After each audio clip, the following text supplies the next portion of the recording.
name is Jimmy. I go by Jimmy Highland, and you may have spoken to some of you on the phone at the office. But I'm so happy to see so many people here. I was expecting fewer. So that's good. That's good. It means there's interest.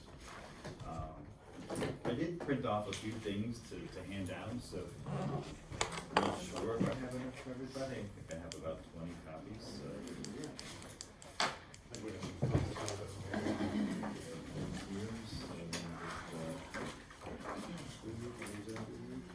Let's see that I have. Okay, so why don't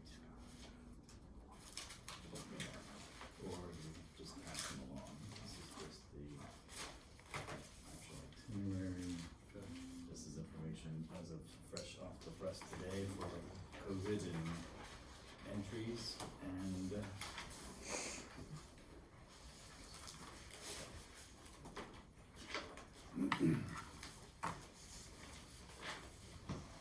This is just a map. Yeah, if you would, if you're able to share on that, I know I don't have too many of those, so. I can get a copy of it. Well, I think it should be Let's just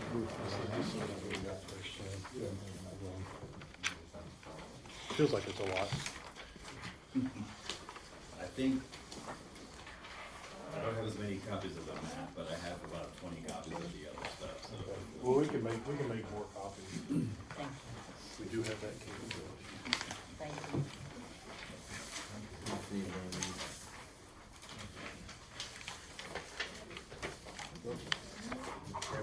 So that's going around. The good news is that as of November 1st, which is just yesterday, and ironically, the little thing I printed from the Jerusalem Post was only published today. So you're getting literally fresh off the press today from a Jerusalem newspaper, that the Holy Land is now open for international travelers who are vaccinated without having to quarantine. I'm gonna do that with a little caveat, but that's great news. That's kind of what's been we've been waiting for, and that extra's okay. So anyway, I thought we might just start with that. I think many of you are probably already familiar with the itinerary, but if I just kind of cover, I think the concerns a lot of people have are about the situation with COVID and stuff, so if I can kind of maybe knock that out right away, and then we can talk about the trip, and then any questions you might have, you know, after that, that'd be great. You help yourself. So this one that says Israel's COVID travel rules changed on Monday. So things that have changed before, originally you had to go in quarantine for a week, you know, in a hotel. So it kind of made no sense to go. And that's if you were allowed to enter.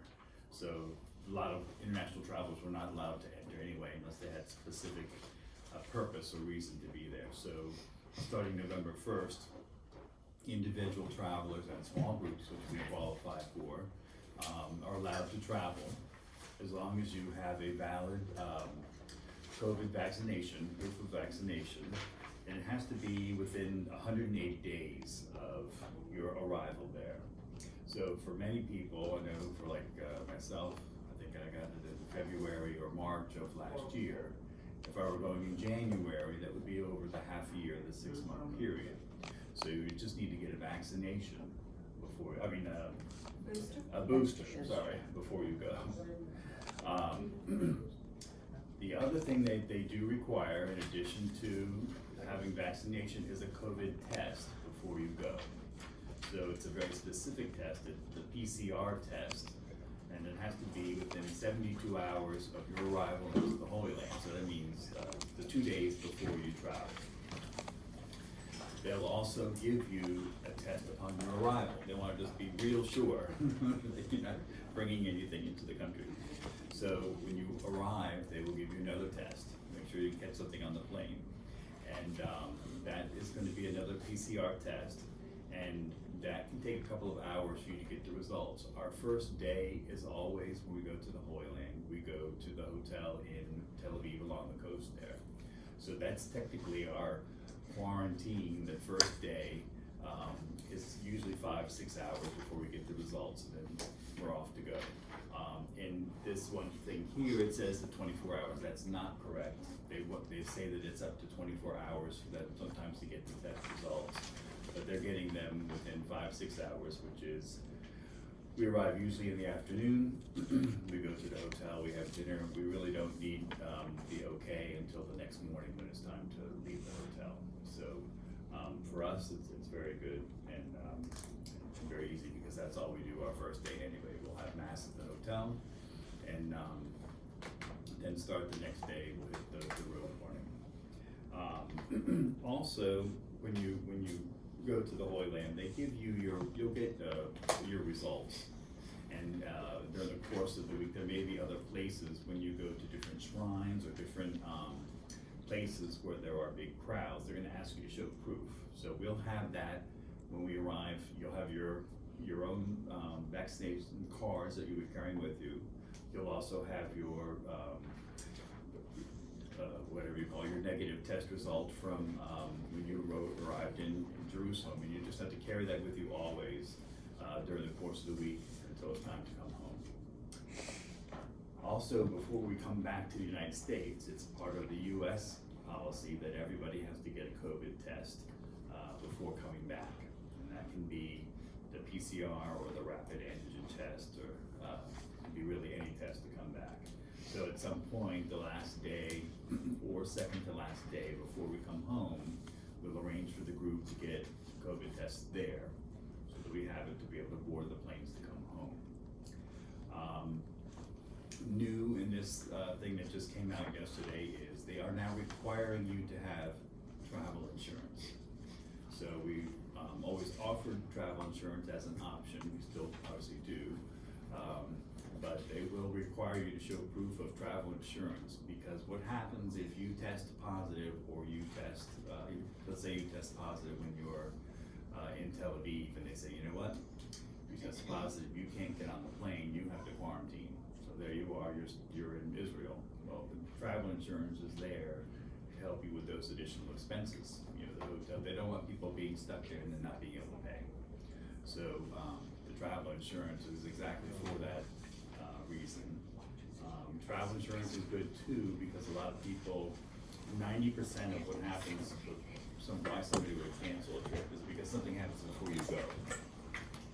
So most of the claims are either somebody got sick, somebody in the family got sick, someone you're caring for got sick, somebody got hit by a car, which actually just happened this weekend for a group that's leaving at Thanksgiving time, and then they're not going to be able to travel. So that's usually what the reason would be for canceling or for making a claim on the insurance. And that's covered if for some reason, 2 days before the trip, you go to get your COVID test and it comes back positive for some reason, and the doctor says you can't go, you've got a quarantine or whatever, then that's a covered reason, and then you get all your money back in the course of the trip. So it's good to have anyway, but now for the Holy Land, Israel is requiring everybody to have before they go. So You wanna share? that I don't know. You know, I think it's until you test negative. So it could be 4 days, it could be maybe a week. So, yeah. It's not a It was mandatory a 14 day, 14 we just got back, not from there, but from Europe, 14 days. If you. What, here, I mean, or there. You're over there. And Yeah. you'd have to, you're supposed to stay in your room in the hotel. I think it's kind of scary sounding right now, but this is for any destination outside of US. That's really what you're requiring all this, so it's not just Israel. Right. Oh, yeah, no, we got tested like 6 times when we were gone 23 days, and then you had to have QR codes in the different countries on your phone. Right. They didn't look at those too often. Right. So I know, like, I've been to Medjugorje 3 times since May, and they don't require vaccination. You just have to, if you don't have vaccination, you have to have proof of negative COVID test. But I also have been to France, and pass sanitaire or whatever they put on your phone so that you can go to cafes or go to inside public places, tourist destinations, and, basically it tracks where you go and if there's an outbreak where you were, they let you know. When you go and get tested and see if you test positive or not.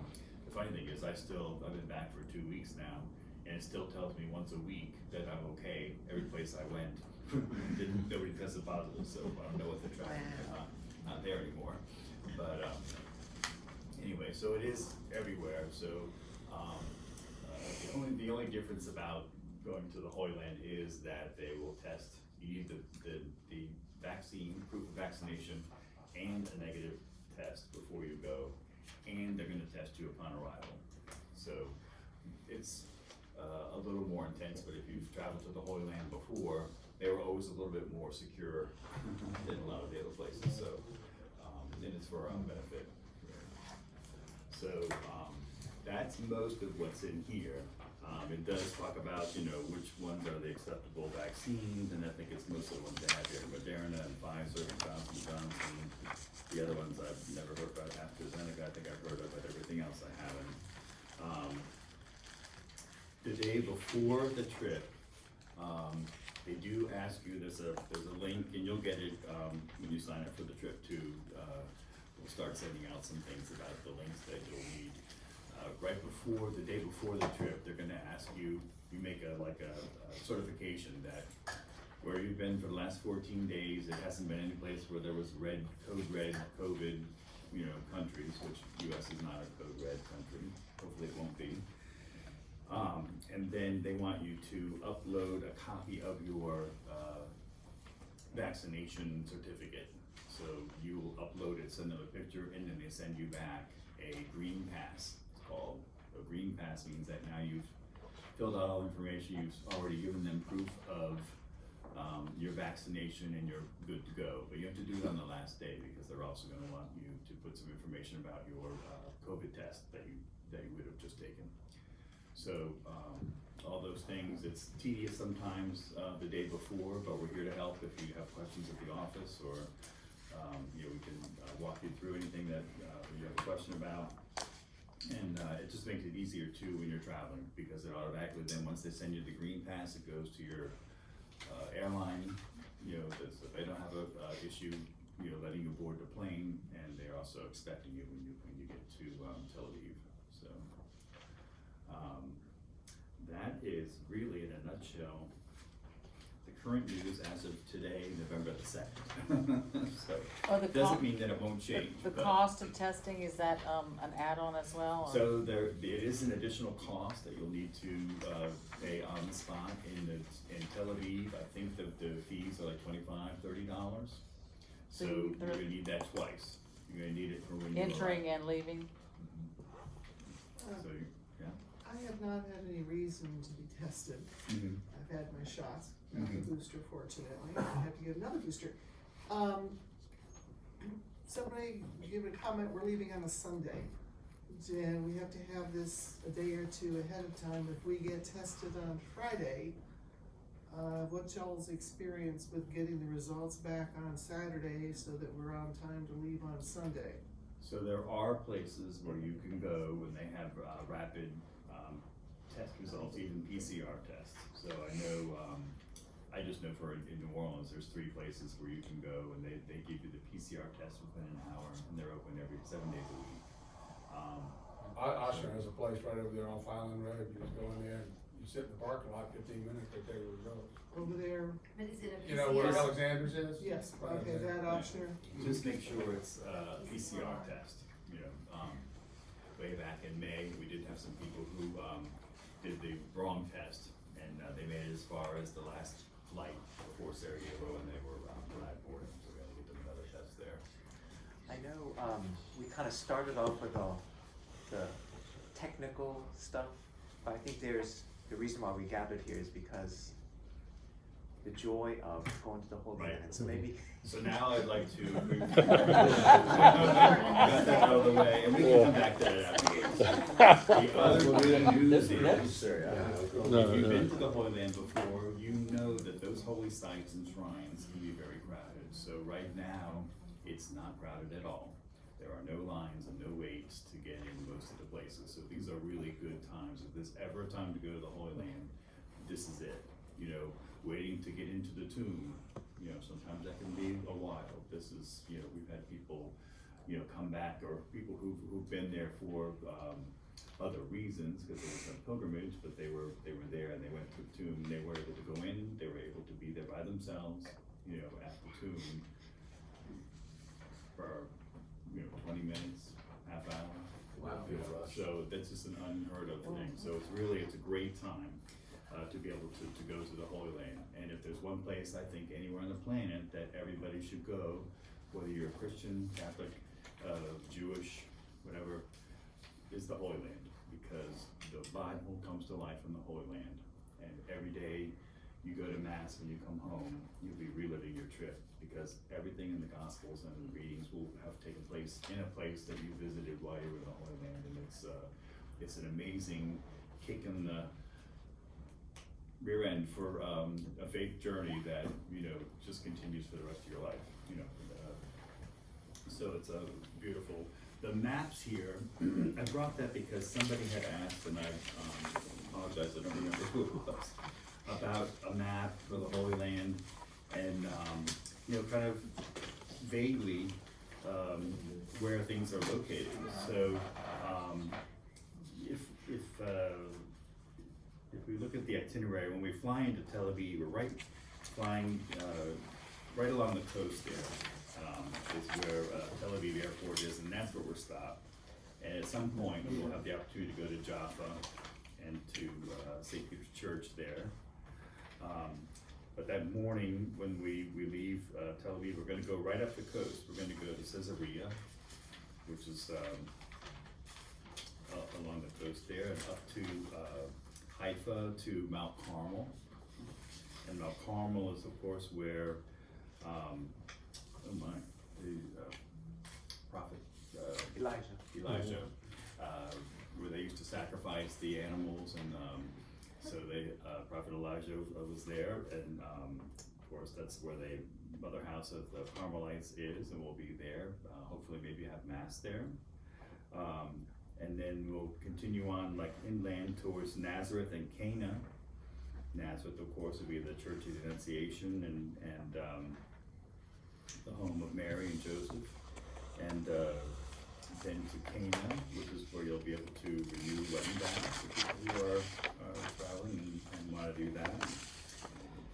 And then we'll spend the night in the Galilee area, the Sea of Galilee, up there, where so much of Jesus' ministry started, and that's we'll spend 2 nights there, and 2.5 days traveling around the different sites, the Mount of Beatitudes. We'll go to Capernaum, we'll go to Tagba, and where they had the miracle with the loaves and fishes, and we'll even have a boat ride out on the Sea of Galilee. Some people don't realize how I happened to be there one time on a boat on the Sea of Galilee, and the wind picked up incredibly quickly, and I thought,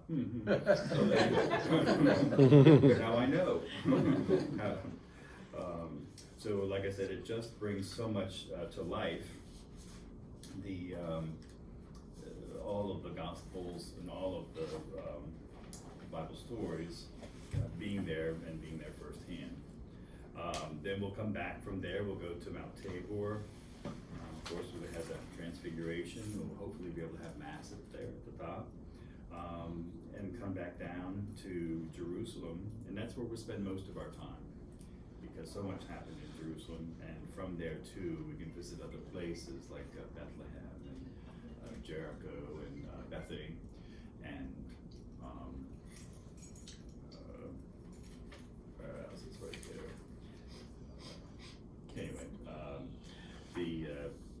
in Jerusalem, of course, we'll have one day where we walk the way of the cross.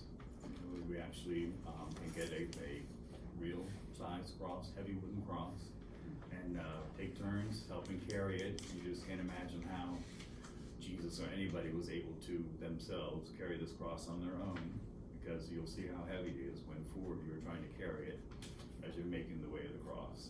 And it just adds another dimension of bringing the faith to reality that you can't experience or experience any other way, but just being there in the Holy Land and being on that way of the cross. Even I happened to be doing it on a Friday afternoon where we were making our very solemn and prayerful stations, and at one of the stations somebody was trying to sell one of the ladies, you know, a scarf or something, and I was so annoyed, and I thought, don't they realize what we were doing and how and I realized it's the same way probably for Jesus. You know, it was a Friday, they were probably getting ready to close up for Sabbath, and, you know, in the midst of this guy, you know, walking down their street, not even realizing, you know, this is on his way to his crucifixion, and they're just trying to sell their stuff until it's time to go home for the Sabbath, and I realized that that's part of the experience.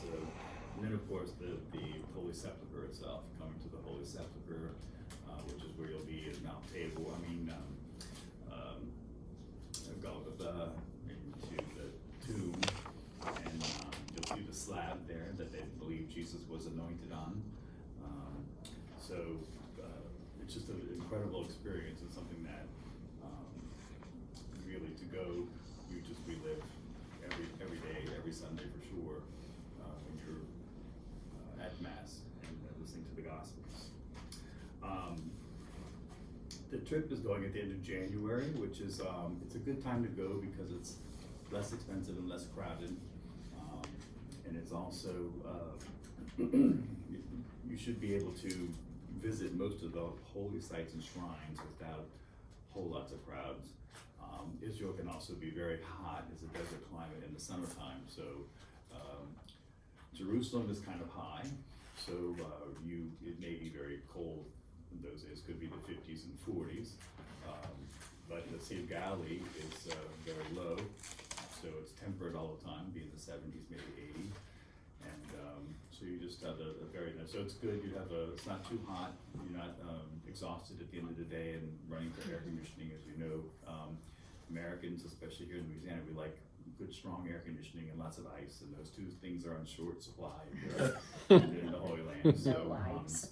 it's good to have the help of the weather with us on that time. I'm just looking for this real quick. I'm sorry.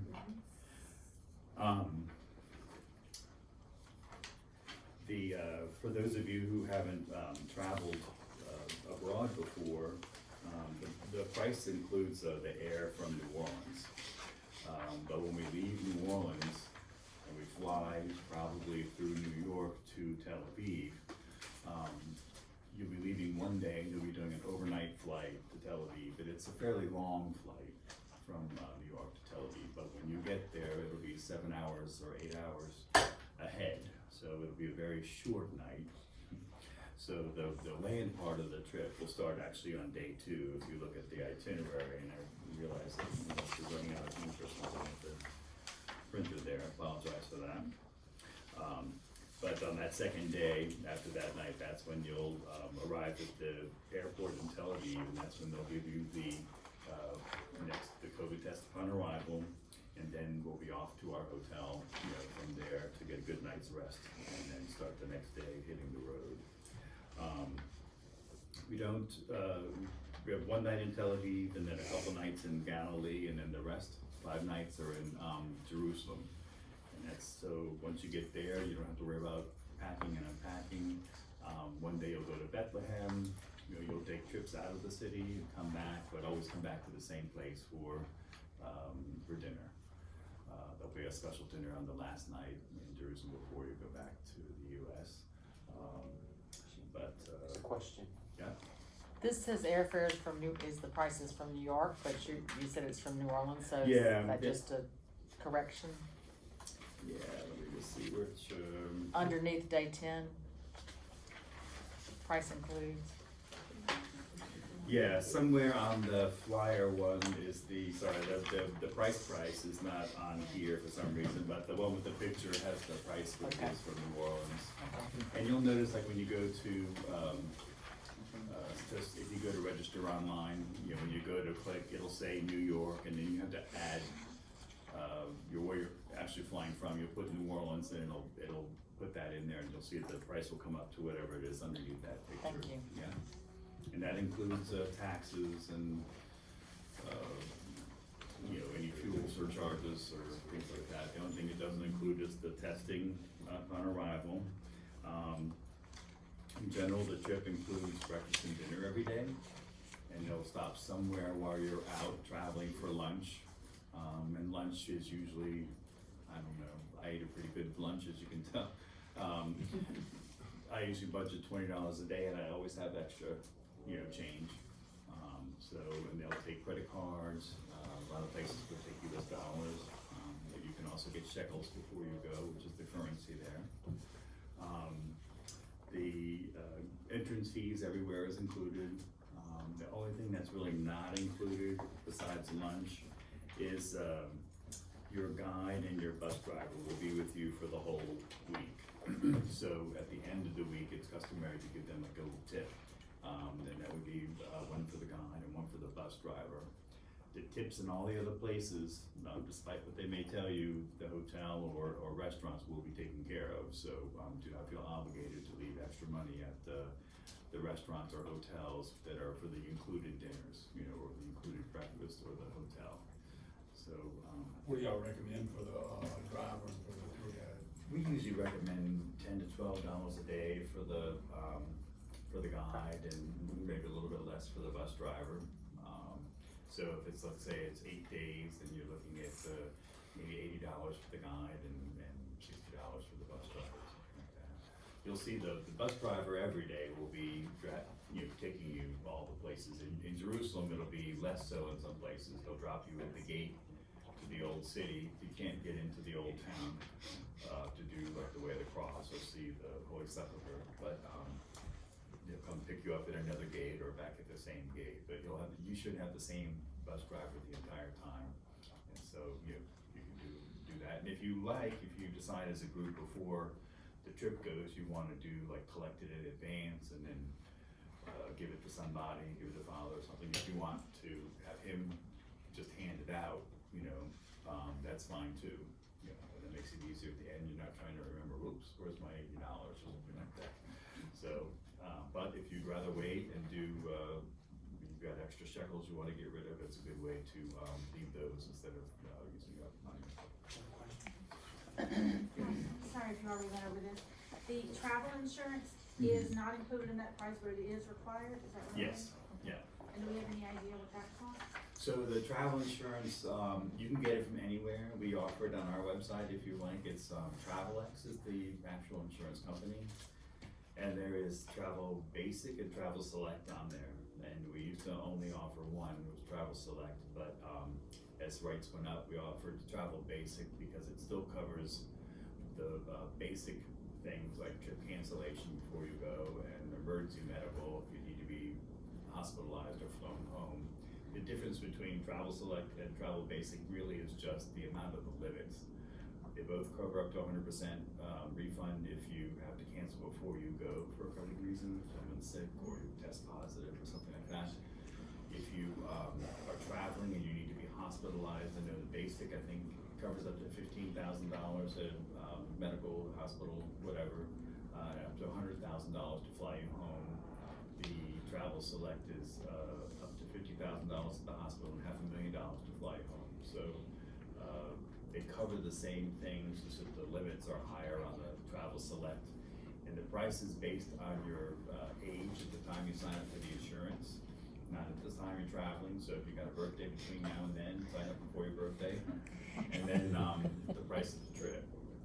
So there's a place online, you can just type in your age and your, the price of the trip, and then it'll give you the price for both. You can compare or see which one you want. Okay, Like and you this can get mentions a that when AAA. you take the test at the airport, you wait in isolation until you get a negative result and 24 hours have passed. Yeah, so that's what I was talking about before, but this is incorrect as far as the 24 hours thing. It's up to 24 hours and it can be, it's at your hotel. So they will send us to our hotel and then we stay there until we get our results, which has been running 5-6 hours at the most. So, but they say up to 24 hours just to get people, Y'all aren't gonna leave me there. So if you Yeah. test positive, you stay at the hotel If you test positive, for 14 days? well, until you test negative. Extended vacation. So, interesting question, you test positive and you quarantine 4 days, and then boom, 4 days. And then you get you get cleared. Mm-hmm. Somehow, some way you catch up with the group. Well, unfortunately, if it was 4 days, we'll be coming back to Jerusalem, which is right by Tel Aviv. So yes, you would catch up with the group and then continue on with the group that way. Just to give you a sense, is that Mhm. if you stay at Tel Aviv and Jerusalem is only about, taxi ride about an hour and a half. Yeah. So it's Yeah. not that Yeah, long. not even, yeah. Yeah. You could Uber. Will it be you joining with us or somebody from your group joining us, do you know? There's not at the moment anybody from the office scheduled to go, but if I can Okay. go, I'd love to go. Okay. So, yeah, but you will have a full-time person there Mhm. who's representing us from the time you arrive at the airport to the time you come back. Sure. For those of us who, for some reason, don't know, who are you? I got your name, but I mean, are you a travel agent or you? Yes, yeah. So I have the company Catholic Journeys, and so we put together the pilgrimages to the Holy Land and Medjugorje and different Marian shrines around the world. And I've been doing it since 1985, so yeah, that's. The Notre Dame Seminary uses Catholic Journeys Okay. for their trips and stuff. Yes, did I speak to you on the phone? No, I saw Jimmy, Oh. Jimmy all over the website, and I was like, who is this Jimmy? So maybe I looked a little younger there.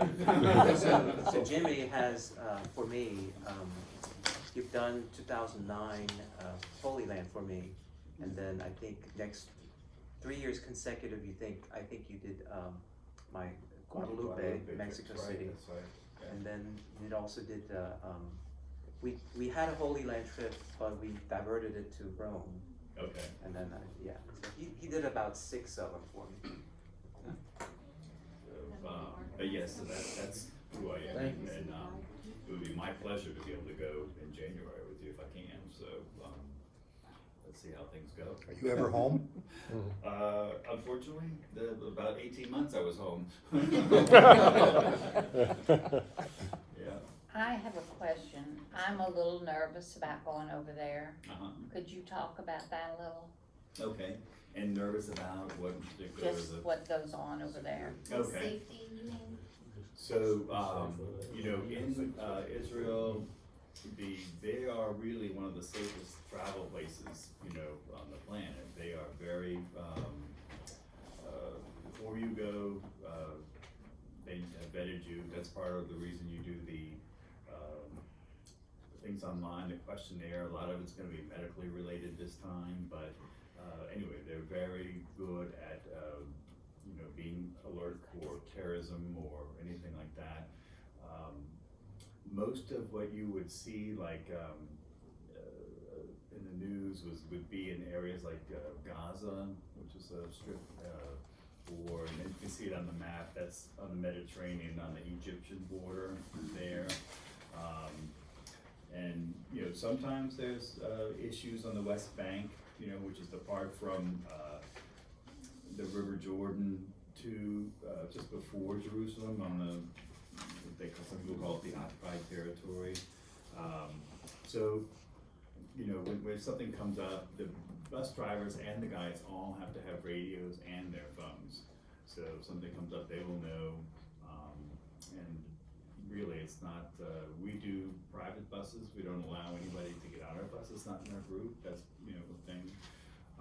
The hotels we stay at are very good, very secure.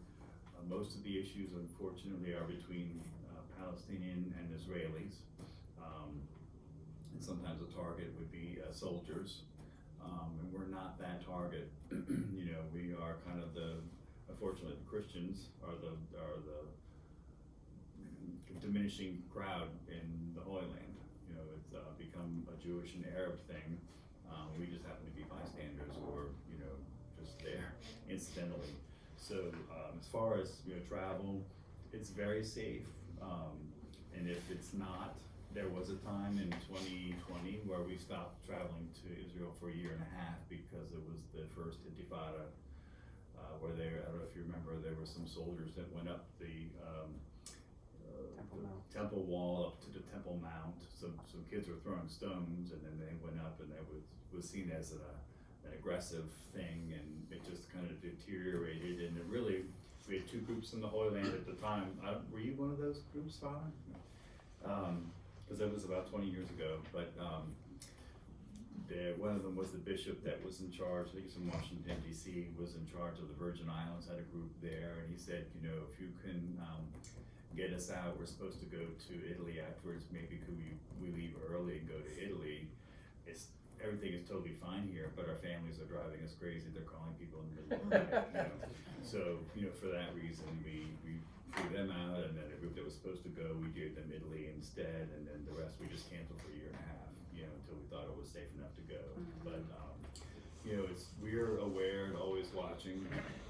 If something happens and it's not something we feel is safe, then we're gonna make changes or not go, because, we want round trip tickets. We don't want one-way tickets, and we just don't want to take that risk, and neither do they. So they're very cognizant of the surroundings and the safety of the pilgrims traveling. Okay, thank you. And when we go to we usually have a Palestinian guide. So because they're usually the Christian Catholic guides, they're very good. But traveling to Nazareth or traveling to Bethlehem, it's very familiar, and it's very it's easier, can be easier. There's not a lot of animosity driving across that little checkpoint between Jerusalem and Bethlehem, which sometimes can be a little not so nice. But I don't know if that helps answer the Yes, questions or yes. not, but we do try to keep up with it, and are definitely aware of people's they're worried about it, and also we're worried about it too, making sure that everything's going to be okay, because otherwise we don't want to get involved. Can you answer, I've had people ask questions, age for, is there an age limit for, can go, does it have to be 18 or older, and how soon do people need to register online and all that? So, as soon as you definitely want to go, I would suggest registering right away. The more leeway we have to know. The hardest part is it's become a thing with Medjugorje groups. Somehow it's a last minute thing. People sign up. They decide late to do it, and then you're scrambling to try and get the best air arrangements for them, or prices go up. So once you know for sure that you want to go, then I would recommend registering right away. And also take a look at the travel insurance that it's required for the Holy Land. Get the insurance sooner than later. For us, you can buy the insurance up until the day before you depart, but you're not covered until the day before you depart. So, if you take the insurance within 2 weeks of signing up for the trip, they cover you for any pre-existing conditions too, which I think is a lanyard that you just don't think you might need, but you may. And if you're going to do it anyway, it's best to do it earlier and get that. And I think if you don't take the insurance through our TravelX, most people offer something like that, 7 days or 14 days after you sign up. Take the insurance and take advantage of the pre-existing condition. As far as an age limit, we have people in the 90s, and we have people who are teenagers and younger. If there are young people, under 17, we'd like to have them travel with a parent or guardian. They certainly can't be unaccompanied on the trip. And as far as, if you're able to travel and you're mobile, then I don't see the need for an upper limit. If you do have difficulties, mobility issues, you need to be aware that there are some places where it's kind of difficult.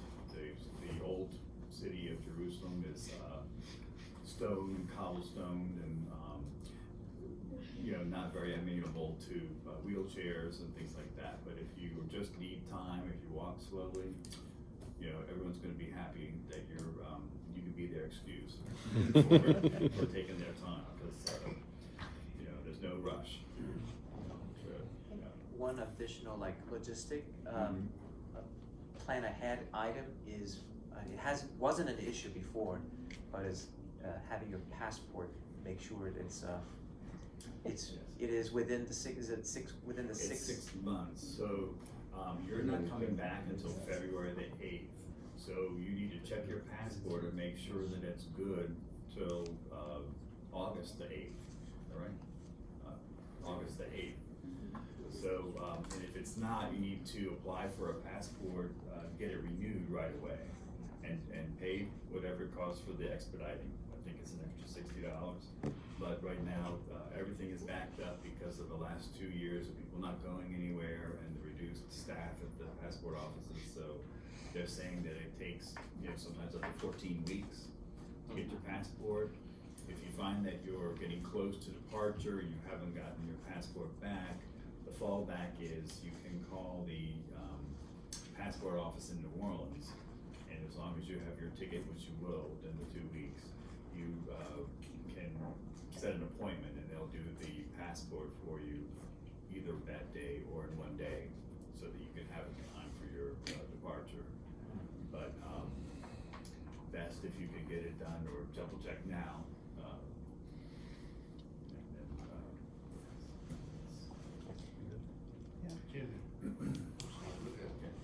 I think I read that you don't need a visa for Israel, is that right?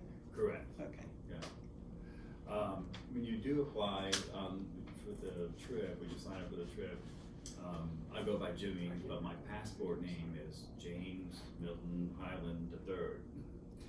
And my airline ticket has to have that exactly the same way. So keep that in mind when you're filling out. There'll be like a guest information section where it asks you name as it appears in your passport, and it says given name. That means whatever it says under your passport for your given name. So if it's your first name and your middle name, or your first name and your maiden name, just put it just exactly like that is, so that we can match your passport. Is that changeable? I applied for a new one this past week, so I don't know what the passport's gonna say. Well, unless did you get married since you got the? No, but I gave them my old one too. Yeah, so it'll be the same name. It'll be a different number though, as far as the passport I'm just number. gonna have to guess what was on the other one. Oh, you don't have a copy of it anywhere? No, I gave them the old one as well. Yeah, well, do your best. Good thing, but, yeah, it is, if it has to be changed, it can sometimes be very expensive to change it, so, up until the time we actually do the tickets, that's, easier. Once that's done, then it's hard. Yes, sir.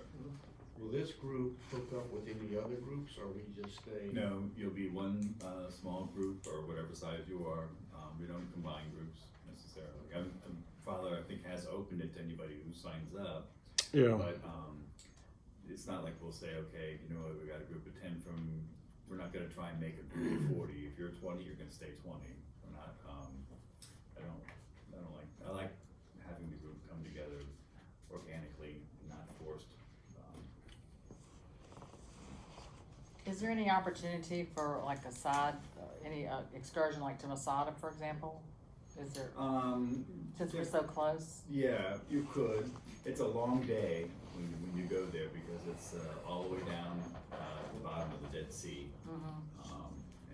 But yes, we could probably arrange something like that. On here it says to get, I had the Pfizer, 2 shots of these no more than 180 days. Does that mean I need to start all over again with Pfizer?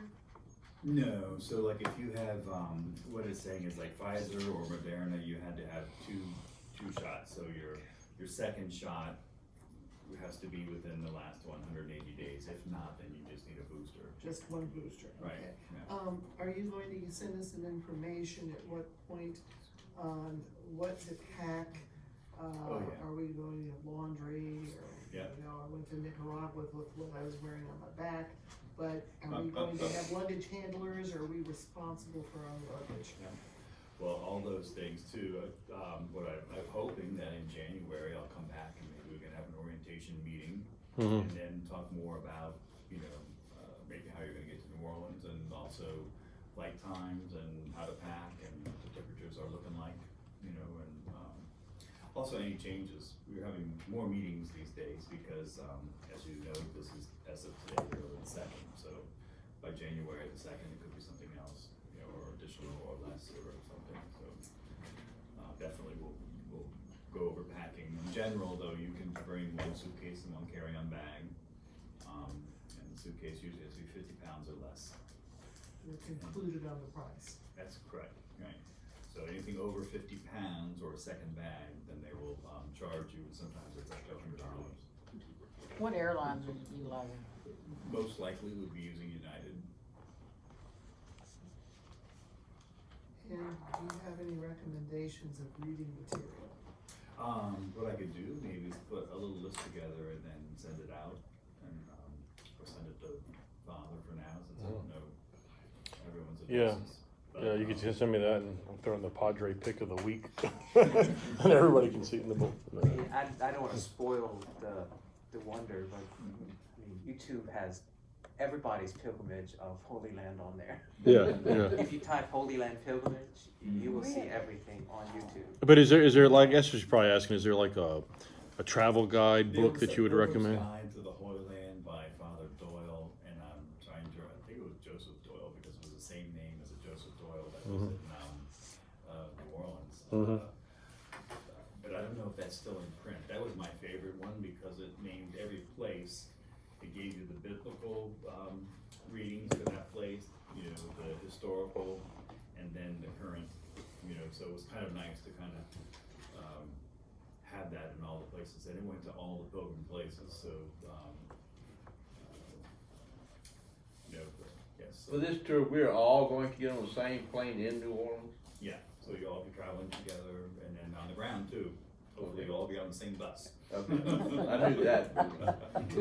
We've gone to Europe, we've always gone there, just because 15 years ago, we scheduled to go the day we were scheduled to go, and Delta decided they couldn't take us until the next day. So We it were put us- meeting people. So it put us a day behind, so now, from that day forward, we always go a day early. We're supposed to be there on Tuesday, we get there on Monday, stay in the same hotel, but Some people like to go early just because they, you know, they want to get over the jet lag. Jet lag. You know, and sometimes an extra night in the Holy Land is a lot less than trying to pay for the upgrade to business class or something like that, so, and they look better than everybody else the next day when they arrive. Was it a Stephen Doyle? Maybe? Cause there's a book by Stephen Doyle, The Pilgrim's New Guide to the Holy It Land. could be. But there's I'm looking at Amazon right now, there's like, come and see a Catholic guide to the Holy Land. I mean, there's a bunch of stuff out there. And, Yeah. But Jimmy, back to my point, there's no need for us to go to Tel Aviv a day early. I mean, No, if- no, if- not If unless the you- United flight's late, everybody will be late. I was gonna say, you're all gonna be in the same boat. I'm done. Unfortunately, we don't want I'm happy. that to happen. Yeah. If you're traveling alone, if you want to see them, I think it's about $900 total. But it is possible because. Yeah, I know there were some people that are going single, that if they, Yeah. you know, who all's going single? If you were to go, you were going single? Yeah. Need a roommate. So if you're looking for roommates, you know, then you can let us know that when you sign up. If you definitely want your own room, then there's that option. But if you're open to having a roommate, we can certainly put people in touch with you all and see if you Yeah. wanna be. A 30-person bus, a 50-person bus, what do you have? I mean, what's the max? There's, well, no, maximum, we wouldn't take more than 45. 45. The 48 seat and 52 seats are the bus capacities, and I don't like using every seat. But, you know, there's also smaller buses, so if you, Right. you know, let's say you're 15 people or 16 people, then we have a 20-something, 24, 25 seat bus, and that works out nicely for that too, and it's kind of easier for that bus to get around. Pretty much casual dress, I mean, you don't have to bring a coat and tie. So, nothing to, be dressed in coat and tie for sure, just respectful, but it's gonna be January, so, you know, shoulder covers and probably no shorts. And, you know, you wanna bring every clothes that you can layer, but it's comfortable, whatever you're comfortable walking in, because you'll be doing a considerable amount of walking, pretty much every day. What's the flight time from New York, about 10 hours? It's like 10 hours going and almost 11 coming back. Can you get seat upgrades on the airlines? You can, there are, so like on United, there is, it's called Economy Plus, which is just a few more inches, and there's Premium Economy, which is I think a section now that between business and coach, and it just gives you a little bit more recline, and your own armrest, and then there's the business class, and the prices go sort of accordingly. The Economy Plus, you can just pick which flights you want the more room on. Premium Economy is a specific class, so that's all the way through, and then business class would be the front of the plane, and then the domestic flights are usually first class, business class. So Excuse me, we would tell you that when we. right, if you wanted to do that, then Upgrade. just let us know, and then we can go ahead and request that for you. I think there is definitely a element of pilgrimage here because it will be unfamiliar food. I mean, I enjoy the food. It is definitely not American food, but it's like going to Sarab's in a variety of different ways.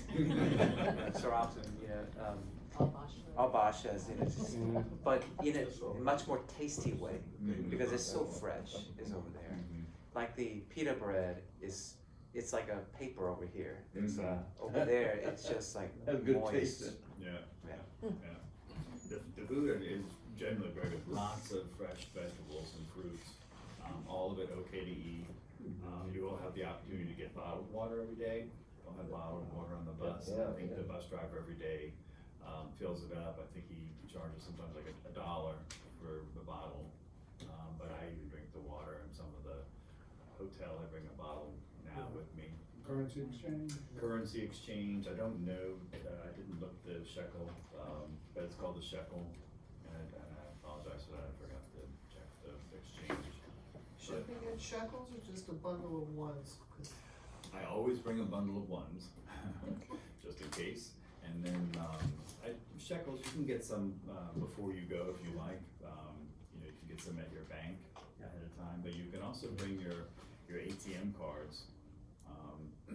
Just call your bank before you go to tell them that you'll be traveling, but you can use ATM machines now. It was a problem early on, they didn't have ATM machines over there, but they do now a lot of places, so you can just stick your card in and get shekels out. It's probably a better rate than you would get at the bank here. In most international airports, once you get over there, they have an exchange Yeah.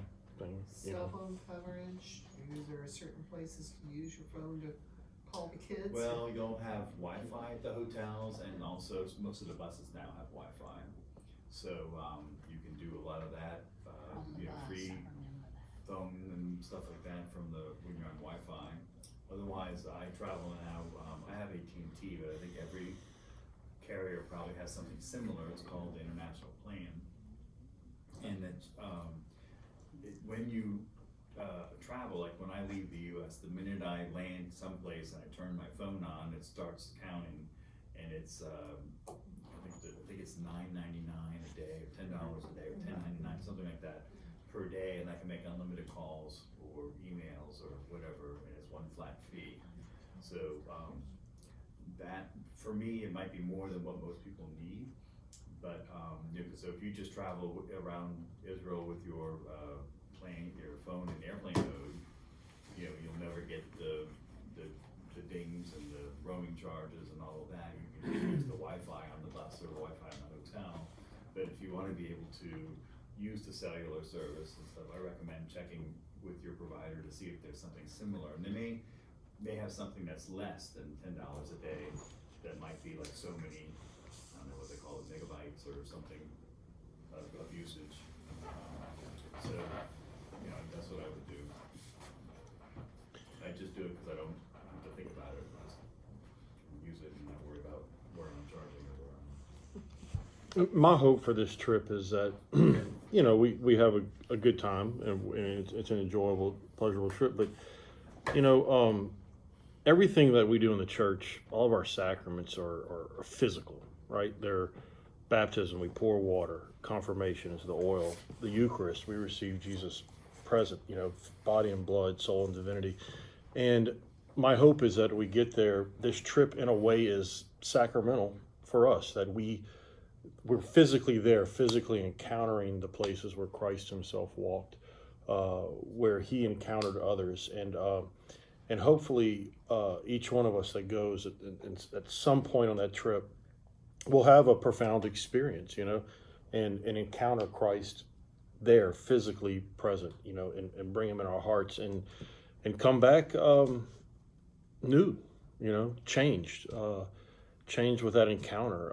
And so like Mr. Holland said, so when we're at Mass now, we're reading Scripture, we're hearing the Word proclaimed. We're like, we now have a visual, and it enriches everything that we do.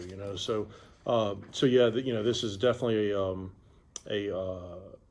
pleasurable, enjoyable trip. But as Father Paul said, it's a pilgrimage, and in pilgrimage you go somewhere to encounter something, and we're there to encounter Christ. And I hope that we all can encounter Christ on this trip.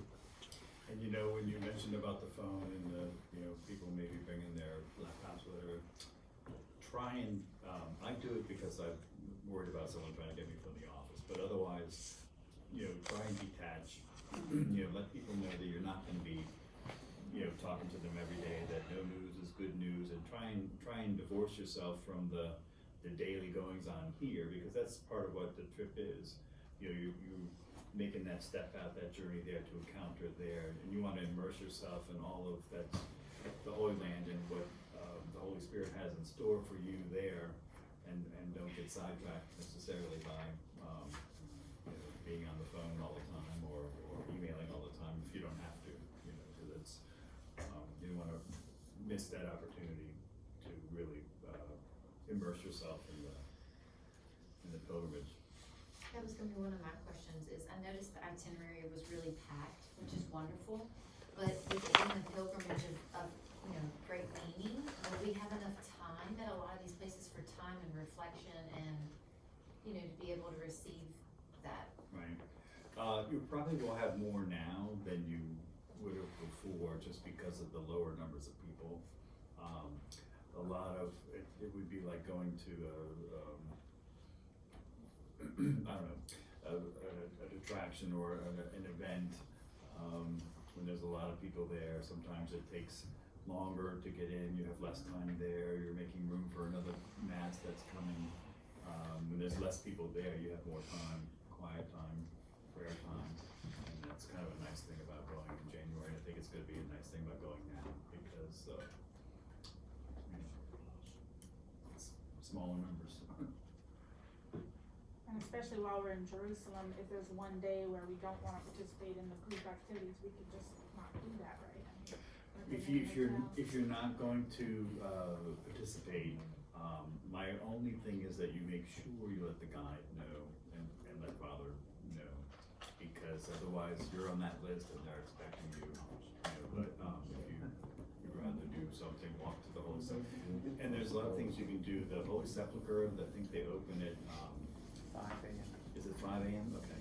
So I know, especially to seminarians of late fall, I tailed it to the, for the opening, or sometimes the closing ceremony, and sometimes they spend the night sleeping on the floor of the Holy Sepulchre for overnight. So, but you can be there for that, and it's great because there's not a lot of people. There's a ritual to the opening of the doors of the Holy Sepulchre.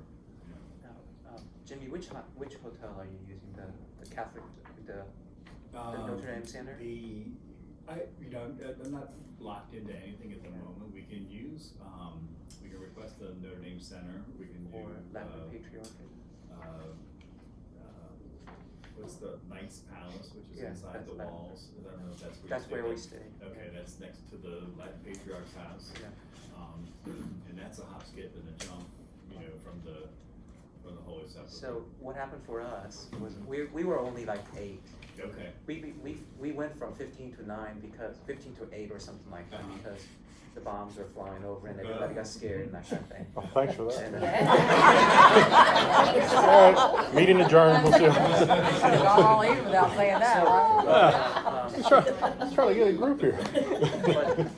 But he got us a hotel right inside the walls of the old city. So if you look at the modern map of Jerusalem, you have suburb of Jerusalem, which is millions of people, and then the old city, which is the wall city, where that's where everything really, the old historic is. And it's such a jam-packed, I described it in one of my homilies as Mall of Louisiana with 250,000 people in it. Oh, wow. And so that's how I would characterize it, but because the hotel was right there inside the walls, to walk to the Holy Sepulchre, which contains the Calvary, but also the site of resurrection, the tomb. And so we were able to go there early in the morning on our own at 5:30 in the morning and just be there and pray, because the regular schedule begins, the breakfast begins at 7:30 or something like that. It kind of starts late, so you have all those time and your clock is already off. You're already waking up at like 3 o'clock or 4 o'clock in the morning, so you have all this energy. You think? How old were you? But the other thing I enjoyed was, because he has identical itinerary as what I had, and there's a place where you go to Sea of Galilee, and when you stay overnight, I forget, is it just one night at the Galilee? 2. You're gonna stay right by the Sea of Galilee, and you can come out, and we had lots of pilgrims just come out and had a cup of coffee, looking out in the sea early in the morning. The Feel the sunrise breeze. is incredible. Yeah. When it's coming up over the mountains on the Sea of Galilee, it's something to. Yeah. You just have that moment, that everybody just kind of has that, like, this really touched me, that really touched me. You've been 3 times, right? I don't have anything locked in at the moment, but Pilgrim House is one, or there's actually a place that is right on the Mount of Beatitudes now, and they've got a whole new section, which is very nice. But there's also, I think if there's a hotel, Leonardo Hotel we've used before. They're all right there along. The hotels are usually in Tiberias. Pilgrim House is more just below the Mount of Beatitudes. Mount of Beatitudes is up on the hill. I'm sorry. I think, like Jimmy was saying, that because it's now there's so fewer people that are in the Holy Land, your access to some of these nice prime hotels that are right on the sites there that are now a little more vacant than before. Yeah, and because to be honest with you, if I had my choice over any hotel in Galilee, I love the Pilgrim House. I don't know if that's where you stayed or That's not. where I was. Okay, run by What is the name Germans. of it again? Pilgrim, like it means Pilgrim And, House. Okay. German H-E-U-S, Benedictines yeah. run that place. And it's right by Tagba, where they did the loaves and fish, miracles of loaves and fishes, and right below the Mount of Beatitudes. But it gives you, it's quiet because there's you're not in town. You're on the Sea of Galilee, kind of by itself. You're right there at Tagba, and you can just picture Jesus standing in the rocks, calling out to the fishermen.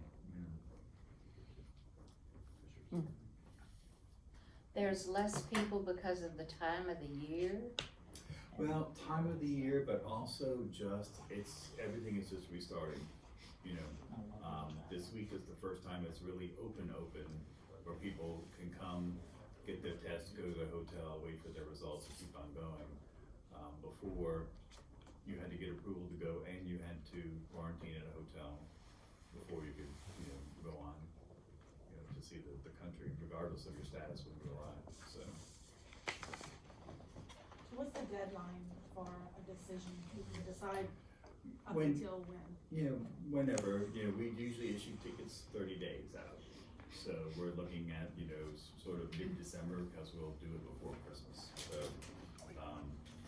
definitely before that, if you can kind of know, you know, beginning of December, maybe talk about it over Thanksgiving, and anybody who wants to go, you know, it'd be a good time to do it, because then that will be, you wanna make sure we have the right seats and that everyone's able to be on the same flight. And, How do we register? you can go to CatholicJourneys.com or this specific page for this Cause I particular looked trip. on here, it didn't say.